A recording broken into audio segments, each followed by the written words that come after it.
Okay, biomolecules part 2। Part 1 में carbohydrates पढ़ लिया हमने।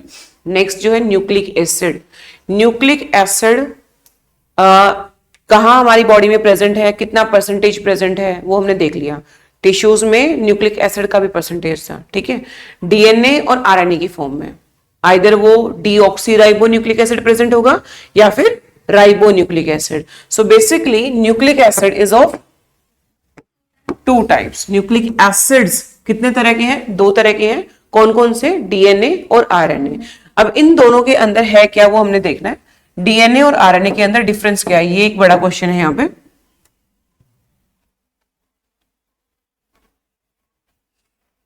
डीएनए के अंदर डीऑक्सीराइबोज शुगर प्रेजेंट होगी, आरएनए के अंदर राइबोज शुगर प्रेजेंट होगी। डीऑक्सी, डी वर्ड आप किसके लिए यूज करते हो? रिमूवल के लिए, यानी कि वहां से ऑक्सीजन रिमूव हुआ है as compare to ribose sugar. Ribose sugar कल पढ़ लिया था, कितने कार्बन प्रेजेंट है? 5 carbon. It's a pentose sugar. कौन सी शुगर है? पेंटोज शुगर, ठीक है। तो न्यूक्लिक एसिड के अंदर क्या क्या प्रेजेंट होता है या डीएनए और आरएनए में डिफरेंस क्या होता है वो हमने आज देखना है। Clear? Nucleic acid,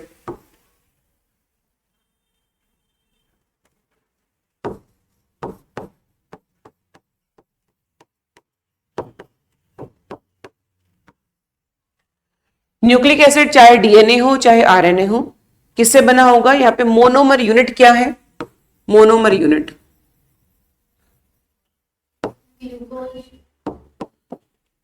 nucleotide. Monomer unit क्या है यहां पे? न्यूक्लियोटाइड। न्यूक्लियोटाइड मोनोमर है। जब न्यूक्लियोटाइड चेन में जुड़ेगा तो वो पॉलीमर बन जाएगा और वो एक न्यूक्लिक एसिड बनाएगा। समझ आ रही है बात? क्वेश्चन आ जाए कि न्यूक्लिक एसिड के अंदर मोनोमर यूनिट कौन सी है तो क्या होगा? न्यूक्लियोटाइड। क्लियर? राइट। तो न्यूक्लियोटाइड क्या है? What is a nucleotide and what is a nucleoside? दो चीजें पढ़ेंगे हम, एक तो पढ़ेंगे न्यूक्लियोटाइड और एक पढ़ेंगे न्यूक्लियोसाइड। क्लियर? चलो देखते हैं क्या है ये। एक न्यूक्लियोटाइड के अंदर एक तो शुगर प्रेजेंट होती है। क्या प्रेजेंट होती है? शुगर प्रेजेंट होती है। शुगर के साथ साथ क्या जुड़ा होता है? फॉस्फेट। क्या जुड़ेगा? फॉस्फेट, ठीक है। उसके साथ साथ क्या जुड़ेगा? Nitrogenous base. Nitrogenous base. अभी क्या बन गया बेटा? एक न्यूक्लियोटाइड बन गया। न्यूक्लियोटाइड जब जुड़ेंगे तो क्या बन जाएगा? न्यूक्लिक एसिड बन जाएगा। समझ आ रही है बात? तो न्यूक्लियोटाइड मोनोमर यूनिट है।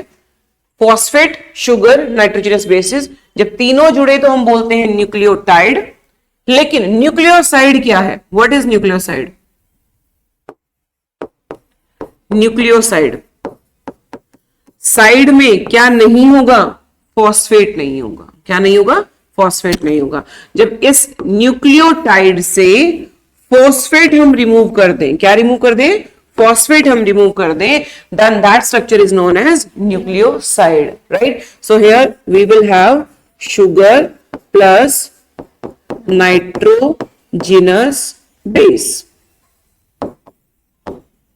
कोई कंफ्यूजन? राइट? और न्यूक्लियोटाइड मतलब ये पूरा स्ट्रक्चर बार बार जुड़ता रहे तो क्या बना लेगा? Nucleic acid. दो चेन्स में है, एंटी पैरेलल है तो डीएनए, एक चेन में है तो आरएनए, और भी बहुत सारे डिफरेंस है डीएनए और आरएनए के अंदर। क्लियर? चलो देखते हैं वो डिफरेंसेस क्या है। DNA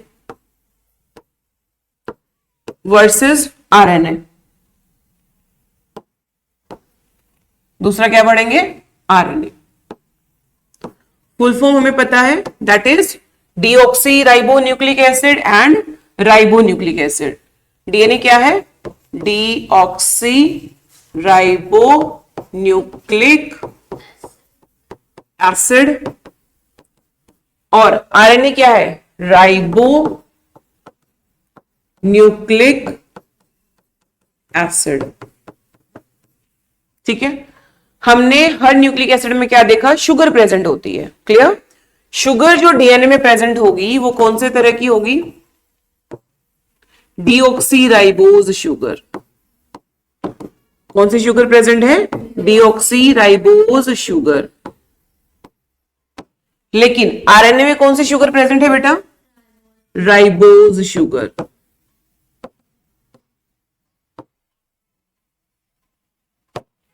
clear? It is double stranded structure, double stranded structure. लेकिन जरूरी नहीं होता कि हर डीएनए ही डबल स्ट्रैंडेड हो, है ना। कुछ ऑर्गेनिजम्स में सिंगल स्ट्रैंडेड डीएनए भी पाए गए हैं, लेकिन आप ह्यूमंस की बात करेंगे तो यहाँ पे डबल स्ट्रैंडेड रहता है in most of the cases. Clear? And RNA in most of the cases is single stranded structure, but it also can be double stranded structure. Clear? DsRNA भी प्रेजेंट होते हैं। ठीक है, कोई कंफ्यूजन? डन। इसके अलावा और क्या चेंजेस प्रेजेंट है? नाइट्रोजनस बेसिस के, है ना। नाइट्रोजनस बेसिस बेसिकली दो तरह के हैं, पढ़ेंगे हम। ठीक है, कौन कौन से? Purines and pyrimidines, right. अब प्यूरिन्स यहां पे कौन कौन से प्रेजेंट होंगे? Purines adenine and guanine. क्या प्रेजेंट है? Adenine and guanine. पायरिमिडिन्स क्या क्या प्रेजेंट है? पायरिमिडिन्स में आ जाएंगे thymine and cytosine. Done. In case of purine क्या चेंज है? वहां पे है कुछ change? Same will be there. Purines बदलेगा क्या वहां पे? सिर्फ थायमिन। क्या बदलेगा? थायमिन। प्यूरिन सेम तरह के रहेंगे, कौन कौन से? Adenine and guanine. Pyrimidines uracil and cytosine. Clear? तो थायमिन के प्लेस पे आरएनए में क्या प्रेजेंट होता है? यूरेसिल प्रेजेंट होता है। Done. Any other confusion? Clear? और क्या डिफरेंस हो सकता है? डन। ये बेसिक डिफरेंसेस हैं डीएनए और आरएनए के अंदर। दोनों में से स्टेबल कौन ज्यादा? डीएनए और आरएनए? डीएनए ज्यादा। रीजन बिहाइंड बताऊंगी अभी, अभी के लिए इतना समझो। क्लियर? चलो come back to the notes now. यहां पे न्यूक्लिक एसिड हमने लिखा हुआ है polymer of nucleotide. Nucleic acid क्या है? एक पॉलीमर है, किसका? न्यूक्लियोटाइड का। यानी कि न्यूक्लिक एसिड के अंदर मोनोमर यूनिट रहेगी हमारा न्यूक्लियोटाइड। एक न्यूक्लियोटाइड के अंदर क्या क्या प्रेजेंट है वो हमने देखना है। एक न्यूक्लियोटाइड के अंदर वही तीन चीजें प्रेजेंट है, कौन कौन सी? Sugar, and that is a monosaccharide. Ribose is a monosaccharide sugar, right. Heterocyclic nitrogenous bases. ठीक है, हेट्रोसाइक्लिक नाइट्रोजनस बेसेस। उसके बाद है फॉस्फेट। ठीक है, होमोसाइक्लिक, हेट्रोसाइक्लिक, रिंग्स जिसमें डिफरेंट हो। ठीक है, तो हेट्रोसाइक्लिक नाइट्रोजनस बेसेस। अब तीनों को तो बोल दिया न्यूक्लियोटाइड, लेकिन ये दो जुड़े हो, फॉस्फेट ना हो तो हम क्या बोलेंगे? न्यूक्लियोसाइड। और तीनों जब हो तो क्या बोलेंगे? न्यूक्लियोटाइड। कंफ्यूजन तो नहीं है कोई? अब नाइट्रोजनस बेस के बेसिस पे न्यूक्लियोसाइड और न्यूक्लियोटाइड को हमने यहाँ पे नॉमेनक्लेचर किया है, नाम दिया है। क्लियर? कैसे? ग्वानिन एक प्यूरिन मैंने आपको बताया था। ठीक है, देखो ध्यान से समझिए। अब ये जो है क्या प्रेजेंट है? क्या है ये? किसका स्ट्रक्चर है? एडेनाइन का। किसका स्ट्रक्चर है? एडेनाइन का। तो नाइट्रोजनस बेस क्या है यहां पे? एडेनाइन। डबल रिंग प्रेजेंट है ना, दो रिंग्स प्रेजेंट है। प्यूरिन और पायरिमिडिन में डिफरेंस क्या है वो भी समझ लो। प्यूरिन में आपको दो रिंग्स मिलेंगी, कितनी मिलेंगी? और यहां पे पायरिमिडिन्स में कितनी मिलेगी? सिंगल रिंग मिलेगी। नाइट्रोजन की जो पोजीशन है वो भी दोनों में डिफरेंट होती है। नंबर ऑफ नाइट्रोजन जो है वो भी डिफरेंट होते हैं, जो कि आप अपनी हायर क्लासेस में पढ़ोगे। बताने को यहां बता सकते हैं, लेकिन यहाँ पे इतना ज्यादा डिटेल में हमें नहीं जाना, कंफ्यूजन क्रिएट हो जाएगी। तुम्हें कैसे याद रखना है? Purine will be double ring structure and here we are having single. ठीक है। एडेनाइन और ग्वानिन दोनों क्या थे बेटा? प्यूरिन थे। स्ट्रक्चर किसका दिया हुआ है हमें? एडेनाइन का। ऐसे ग्वानिन का अलग स्ट्रक्चर होता है। ठीक है, स्ट्रक्चर हमें सिर्फ एडेनाइन और हमें किसका दिया हुआ है? यूरेसिल का दिया हुआ है। यही हमने स्टडी करना है। क्लियर?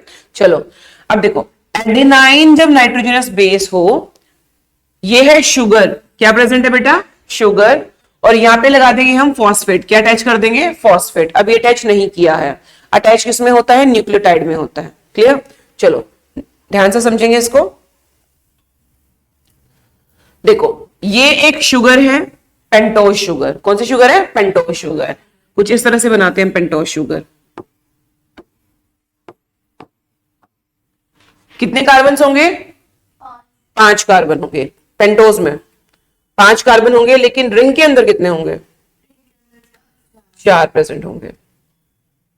चलो रिंग के अंदर 4 कार्बन बनाते हैं, carbon number 1, carbon number 2, carbon number 3, carbon number 4 and carbon number 5।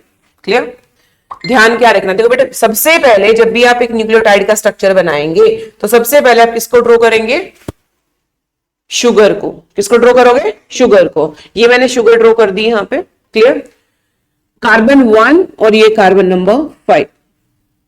Clear, carbon 1 से हमेशा नाइट्रोजनस बेस जुड़ेगा। क्या जुड़ेगा, नाइट्रोजनस बेस। फॉस्फेट 2 जगह पे जुड़ सकता है, या तो कार्बन 5 पे या कार्बन 3 पे। कौन कौन से पे, या तो कार्बन 5 पे या कार्बन 3 पे। फॉस्फेट दोनों पे ही जुड़ता है, यहां पे यहां भी फॉस्फेट अटैच होगा और यहां भी फॉस्फेट अटैच होगा। क्लियर, दोबारा से नोटपैड पे आते ताकि इसका स्ट्रक्चर क्लियर हो जाए हमें। देखो डीएनए का स्ट्रक्चर ड्रॉ करने के लिए या आरएनए का स्ट्रक्चर ड्रॉ करने के लिए सबसे पहले आप क्या ड्रॉ करोगे, एक शुगर ड्रॉ करोगे। शुगर कौन सी है बेटा, pentose sugar. And here we are having ribose sugar और डीऑक्सीराइबोज। डीएनए में कौन सी ड्रॉ करेंगे, डीऑक्सीराइबोज। डिफरेंस है क्या, पहले समझ लो। राइबोज शुगर में ड्रॉ कर रही हूं सबसे पहले। राइबोज में कितने कार्बन होंगे, रिंग के अंदर 4 कार्बन और एक होगा बाहर की तरफ। ठीक है, रिंग से बाहर कार्बन 1, कार्बन 2। ठीक है, यहां पे होता है H और OH। क्या होता है, HOH। हर कार्बन पे HOH होगा। OH क्या है, इट्स अ फंक्शनल ग्रुप। क्या है ये, फंक्शनल ग्रुप। पता है ना, सब बातें फंक्शनल ग्रुप है। ये ऐसे मैंने बनाई तो ये बन जाएगी राइबोज शुगर। क्या बनी है ये, राइबोज शुगर। अब मैं क्या करूं,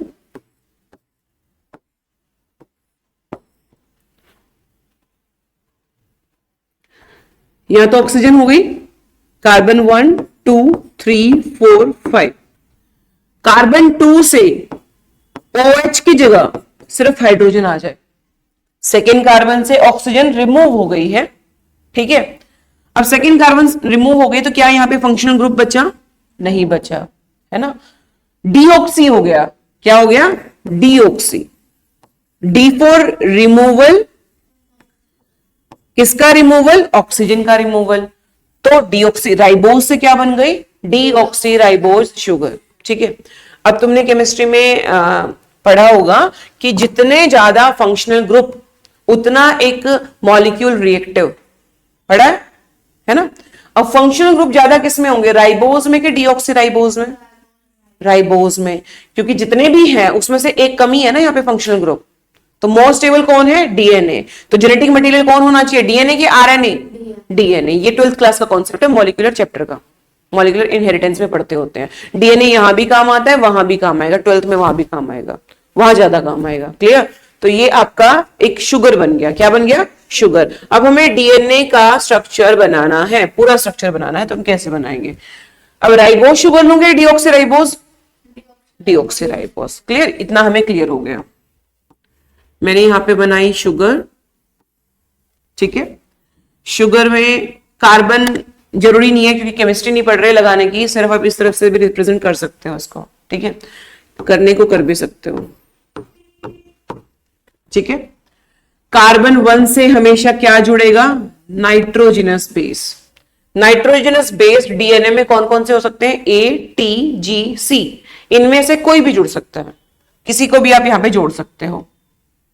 तो फॉर एग्जाम्पल मैंने यहां पे बाउंड कर दिया कौन सा, A, एडेनाइन।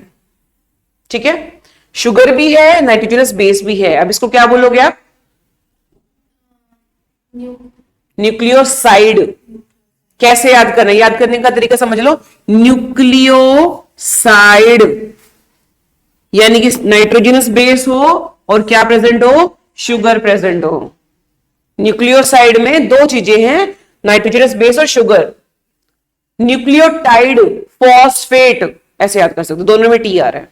अगर इस एक याद होगा तो दूसरा अपने आप याद हो जाएगा। अब इसके अंदर हम यदि फॉस्फेट को ऐड कर ले, फॉस्फेट कहां कहां ऐड होगा, एक तो यहां ऐड होगा और एक यहां ऐड होगा। ठीक है, समझ आ रही है बात?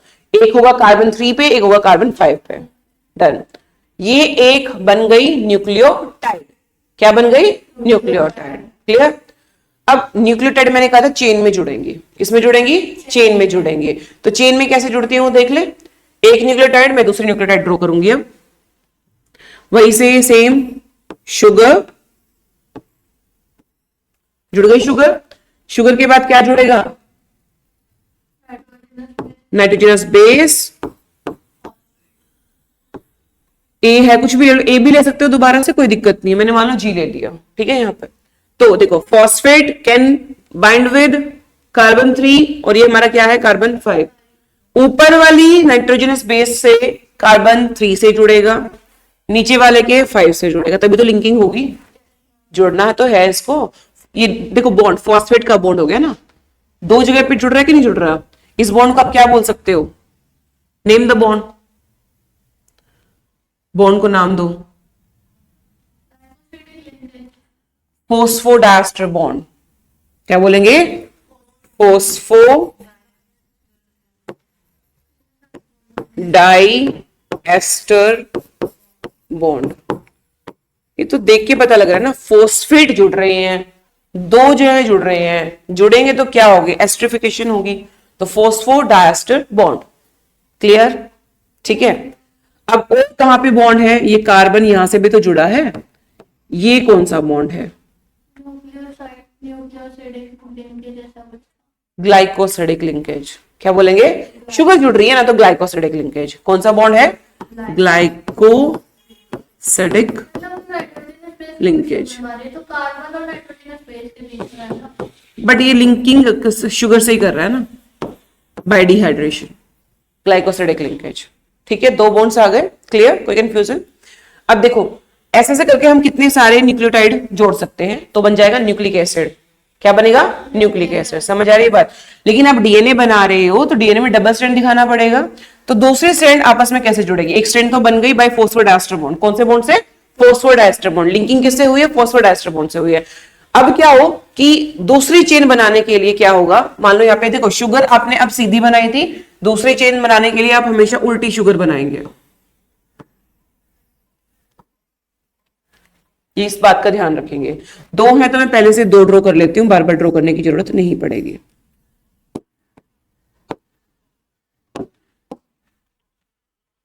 ऑक्सीजन, कार्बन 1 यहां ड्रॉ करोगे। इसको मैं सीधा करूं तो कार्बन 1 हमेशा इस तरह से ही होता है। Carbon 2, carbon 3, carbon 4 and carbon 5। Oxygen carbon 1, 2, 3, 4 and 5। Clear? ठीक है। कार्बन 1 से क्या जुड़ता था? Nitrogenous base. ए है तो क्या जुड़ेगा हमेशा?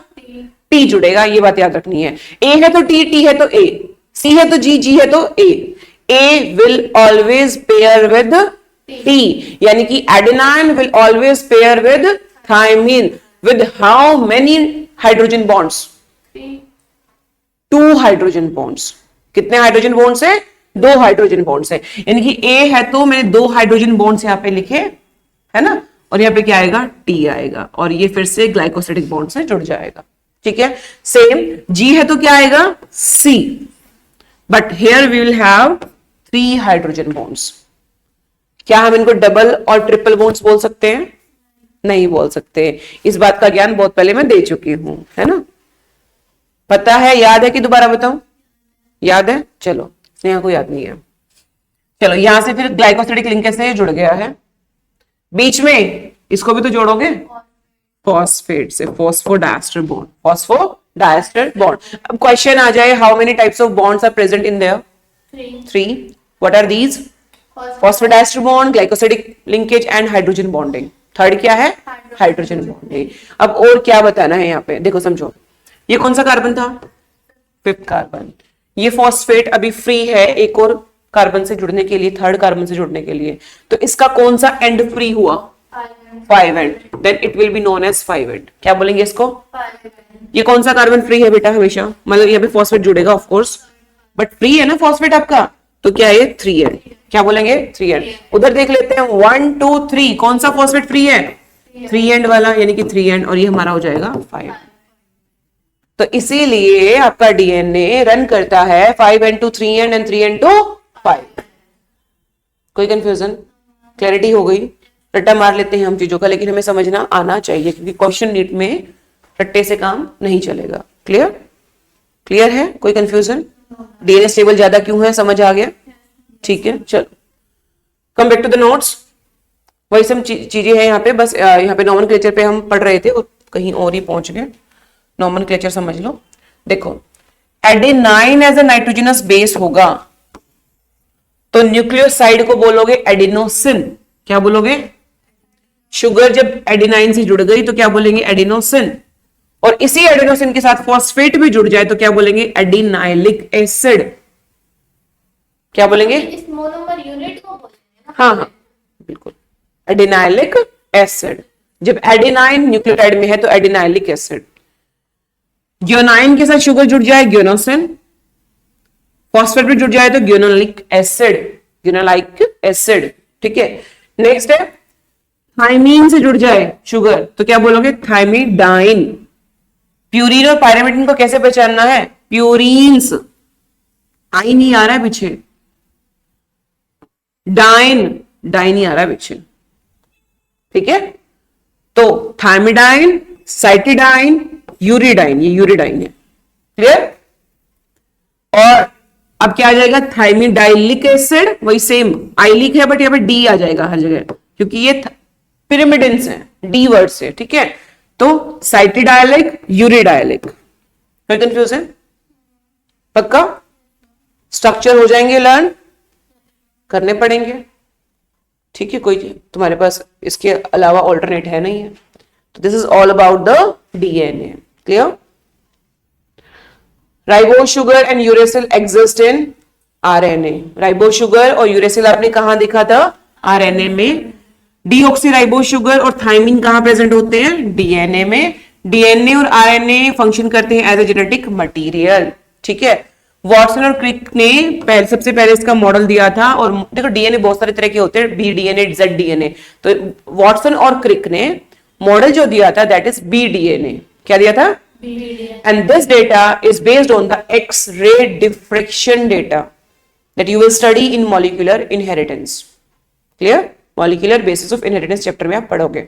एक्सरे डिफ्रेक्शन डेटा के बेसिस पे ही, एक्सरेज की हेल्प से ही, कि एक्सरे किस तरह से डिफ्रेक्ट कर जाती हैं, तो उसी के बेसिस पे वो डीएनए का स्ट्रक्चर स्टडी करने में सफल हुए। क्लियर? एक्सरेज से, जैसे एक्सरेज जो है हम एक्सरे करवाते हैं बॉडी का, इंटरनल स्ट्रक्चर बड़े अच्छे से इजीली विजिबल हो जाते हैं।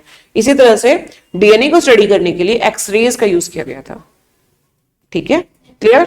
चलो, DNA exist as double helix secondary structure. भाई याद रखोगे कैसा स्ट्रक्चर है? देखो, एक स्ट्रक्चर होता है प्राइमरी, सीधी चेन, एक स्ट्रक्चर होता है सेकेंडरी। समझ रहे हो? Next, two polynucleotide strands are helically coiled on a common axis, around a common axis. कैसे?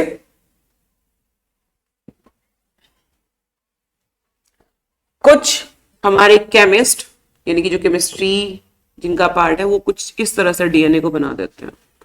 बहुत सारी बुक्स में भी देखा होगा आपने। टोटली रॉन्ग, ये स्ट्रक्चर बिल्कुल गलत है। कभी भी डीएनए इस तरह से नहीं होता है। हेलिकल बना दिया, सीढ़ियां थोड़े बना रहे हो घर की। ठीक है, ऐसे नहीं बनेगा। कैसे बनेगा? एक डॉटेड लाइन तो बीच में। ठीक है, इस तरह से बनाओगे। डीएनए जो है वो एक एंगल पे डिफ्लेक्ट करता है। ठीक है, फिर यहां से सेम एंगल, फिर यहां से सेम एंगल।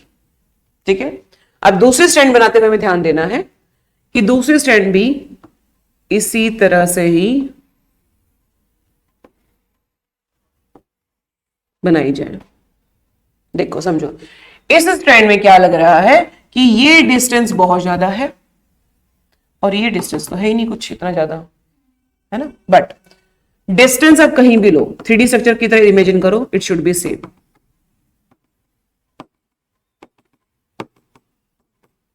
वो सेम रहेगा, एक कॉमन एक्सिस के अराउंड घूमता है ये, ठीक है। ध्यान से समझो ना, ए किसके साथ पेयर कर रहा है, बोलो, टी के साथ। सी किसके साथ पेयर कर रहा है, जी के साथ। ऐसा क्यों? To maintain the stability. देखो ए और G, what are these, pyrimidine के प्यूरिन, प्यूरिन। टी और C, what are these, pyrimidine. क्या खास बात है प्यूरिन और पायरामिडिन की? हम एक तो यहां पे देख रहे हैं कि एक प्यूरिन दूसरे प्यूरिन के साथ क्या पेयर कर सकता है, एक पायरामिडिन क्या दूसरे पायरामिडिन के साथ पेयर कर सकता है? नहीं। डीएनए ऐसे ही बनाया गया कि एक प्यूरिन हमेशा पायरामिडिन के साथ ही पेयर करे, ठीक है। ऐसा क्यों? प्यूरिन में कितनी रिंग्स थे बेटा, 2 रिंग थे।